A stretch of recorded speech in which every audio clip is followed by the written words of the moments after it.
कालच्या प्रवासानं आहे ना इतकं अंग दुखत होतं, घसा पण दुखत होता, सर्दी, डोकं. म्हटलं आता हॉस्पिटलला जायचंच होतं, पण आधी कीर्तनाला जाऊन यावं म्हणून. पण आम्ही गेलो लवकर होतं, तर तिथं सगळे बाहेरच बसेल होते. पण त्यांनी माईकमध्ये पुकारलं की सगळ्या भाविकांनी ना म्हणे मंडपात येऊन बसा. आणि अभंग चालू होता. मग अभंग ऐकला आणि मंडप भरपूर दिवसातून एक्सप्लोअर करायचा होता, पण खरंच खूप छान मंडप होता. मग तेही दाखवलं आणि त्याच्यानंतर मग थोड्या वेळाने महाराज आलेले होते. मग आम्ही सगळं कीर्तनाला बसलो होतो, थोडं थोडं म्हणून मग सगळं गर्दी होती.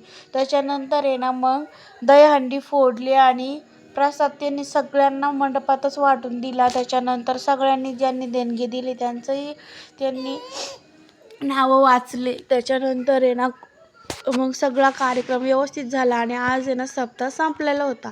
त्याच्यानंतर आम्ही महाप्रसाद खायला गेलेलो होतो. मग बुंदी आणि डाळ भात मस्त जेवण वगैरे केलं. तेवढ्यात पाऊस आलेला होता.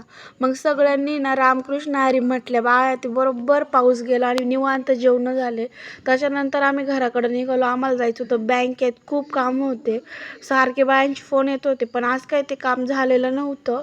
त्याच्यानंतर आहे ना आज म्हटलं माझी गाडीची बॅटरी बदलायची होती, कारण गाडीला किक मारू मारू पाय दुखायला लागलेला होता. मग बॅटरी पहिली बदलून घेतली आणि गाडी एकदम ओके झालेली. Thank you for watching. बाय.